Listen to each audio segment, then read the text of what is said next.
guys! Hello Aries! Welcome dito sa aking channel, Aries. Alamin natin, Aries, kung anong messages, vibration, gabay energy para sa inyong lahat. This is first week of July 2025 from June 30 siya. So, tingnan natin, Aries. Number 3, marriage. Okay. And thoughts. Aries, so for the first week of July, it's either nag-iisip ka na magpakasal, it's either babae ka, pinag-iisipan ng karelasyon mo kung magpapakasal na ba kayo or hindi, or it's either nakaplano na kayo magpakasal, or maybe may lalaki dito na Aries na nasa long distance relationship ka, iniisip mo yung asawa mo na nasa malayo, or iniisip mo yung pamilya mo na nasa malayo. Paki-comment sa comment section if you resonated. Okay, number 25, 7, 10, 19, 2. Okay, Aries.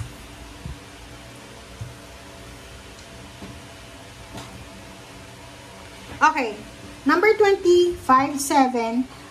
Ihanda mo daw ang sarili mo, Aries, para sa new endeavor na papalapit sa buhay mo. So, it's either new business, new work offer, job offer, new place of work, new friends, new connection na pwedeng makatulong sa'yo sa kung ano man na tulong ang kailangan mo.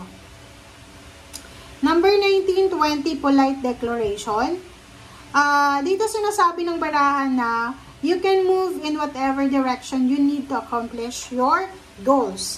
It is time for you to get out there. Claim what is yours and stay in your power. So, sinasabi dito sa iyo, Aries, na lahat ng gusto mong lugar, lahat ng plano mo ay pwede mong ma-accomplish. Lahat ng goals. So, oras na daw para kumilos ka. Oras na para umalis ka dyan sa situation na yan.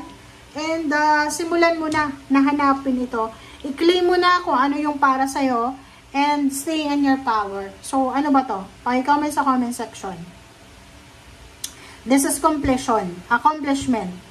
So, kung ano man ang plano mo, ito ba ay promotion, salary increase, pagpapakasal, or anything na related sa relationship or related sa pera, oras na daw para maging responsable ka, and oras na para umalis ka dyan. So, maybe you're comfortable sa kung ano man, matagal ka na bang unemployed, oras na para maghanap ka ng trabaho, oras na para maging padre de pamilya, oras na para maging responsable sa pamilya, parang ganun. So, comment down below if you resonated.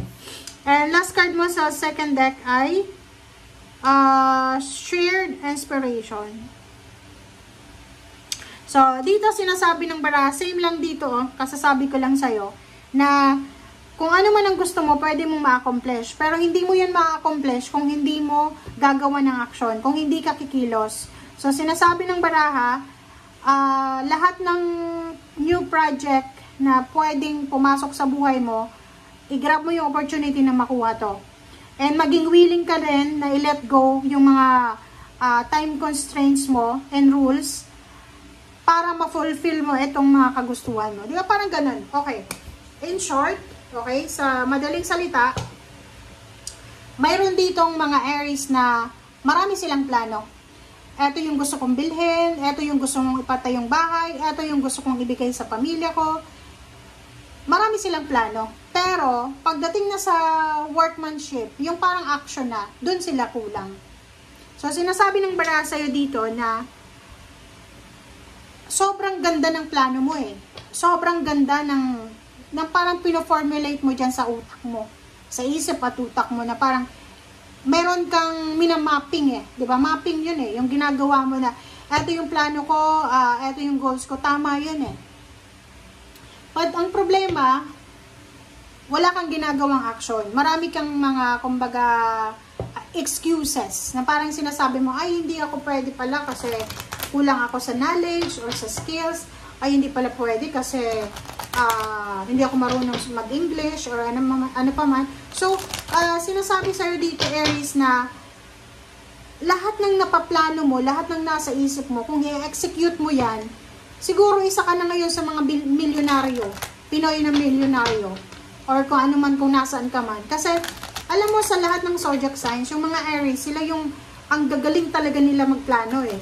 Kaya nga, di ba, pag may mga Aries na, lalo sa mga engineering departments, architectural, lalo kung yung mga Aries na yan is engineer, architect, or mga mason, or ano bang tawag doon, sa mga pintor, ganyan. Pag nakakatagpo yan ng boss na magaling yung boss magmanipula, yung mayaman yung boss nila, hindi yung worker. Kasi ang ganda ng plano. Maraming ganon na Aries. Pero, yun na nga, oh, diba? Oras na Aries. Oras na Battle of the Blues. Oras na take steps toward positive change. Diba? Oras na daw. Kumilos ka na. Ito yung pinaka-message sa'yo. Simulan mo ngayong July 1 or June 30. Maghanap ka na ng trabaho. Gumawa ka na ng resume, ng biodata. I-contactin mo na yung mga connection mo. Maghanap ka na ng trabaho kasi yun yung sabi sa'yo ng universe eh.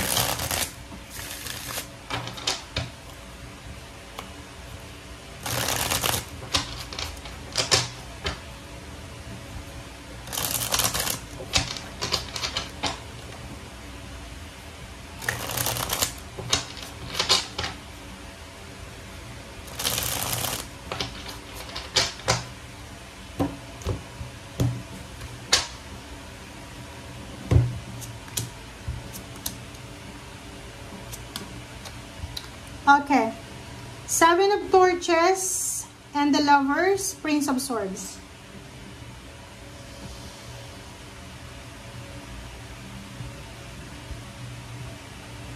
Okay. Ang nakikita ko sa'yo dito,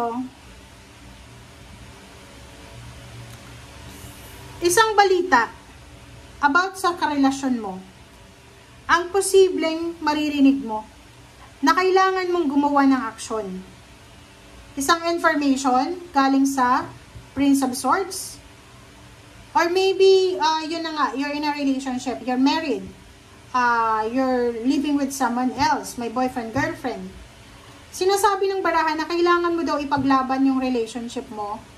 Kasi meron ditong isang tao na gustong pumasok sa buhay ng dalawa. Or maybe, without your knowing, diba? Maybe, hindi mo alam, may karelasyon yung karelasyon mo. Or maybe hindi alam ng karelasyon mo, ikaw ang may karelasyon na iba. Okay? So, comment down below. Oh. Diba? Three of Swords. Mag-comment ka nga, Aries, kung resonated ka dito. Or may kilala ka ba na ganito yung situation? Kasi minsan, ano lang tayo eh. Kumbaga, pinapadalan tayo ng message ng universe, pero hindi naman para sa atin. Tingnan mo to. 33. Three of Torches and Three of Swords. Sinasabi ng baraha sa'yo dito na sobrang sakit ito eh. Betrayal to eh. Kasi parang, like for example, yung malalaman mo, yung asawa mo, habang nasa malayo kang lugar, may karelasyon pala. Or maybe ikaw to, sinabi mo sa asawa mo, sa boyfriend, girlfriend, na may nagugustuhan kang iba. So, basta mayroon ditong nasasaktan. At yung Seven of Torches, sinasabi ng Seven of Torches dyan na kailangan mo daw proteksyonan. Yung Three of Torches dito, sinasabi ng baraha na meron dito na dalawa syempre silang nagmamahalan. Una, nagmahalan sila. But yung isa dito magta-traitor. Yung isa dito magkakaroon ng third party. Pero yung isa, alam niya na may third party, pero gusto niya pa rin ipaglaban kahit nasasaktan siya. So, naghihintay siya na maayos ulit. Or parang, kumbaga, wishing siya na sana mangyari na maayos niya yung mga bagay-bagay or sitwasyon na hindi maganda. Lalo na sa relationship. May kilala ka bang ganon? Comment down below. Five of Pentacles and King of Cups, Strength. Sinasabi ng baraha kung kailangan mo ng pera, isang water sign, Pisces, Scorpion, Cancer, ang possible na may financial strength na makakatulong sa'yo. Isang Cancer, ang posibleng maiisip mo ay Scorpio, na pwede mong utangan. Eight of Swords, King of Swords, Queen of Torches, Eight of Cups, Prince of... nakikita ko sa'yo dito, meron ditong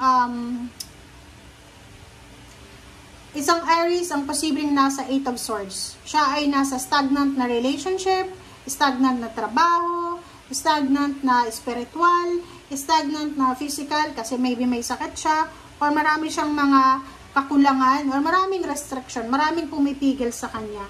So, King of Swords, hindi siya hindi siya makaabante. Okay? So, pakicomment nga sa comment section kung bakit hindi ka makaabante. Parang, yung mga nangyari sa'yo sa past Aries, parang, alam mo yun, pag mayroong mga traumatic experiences tayong nangyari sa buhay natin, yung mga ganong trauma na yun is bumabalik sa atin. Queen of Torches and Eight of Cups, sinasabi ng baraha sa'yo na you need to free yourself from trauma, from anything na restricted ka, and you need to move forward.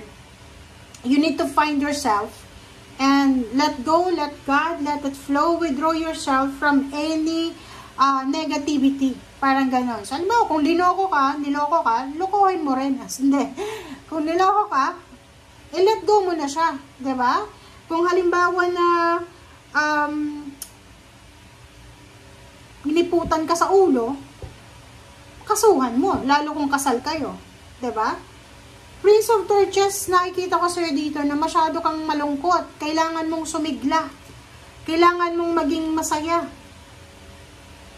Comment down below nga kayo kung ano ba to? Sino ba yan sa buhay nyo? Kayo ba yan? Kapitbahay? Kapamilya? Kaibigan? Kasi masyadong toxic. Nakaka-toxic yung energy na ganyan, di ba? Okay, lalo na yung mga kabet, ganyan-ganon. Nakaka-toxic yan, nakakamalas yan sa family. Okay guys, so thank you for watching and see you again. Bye!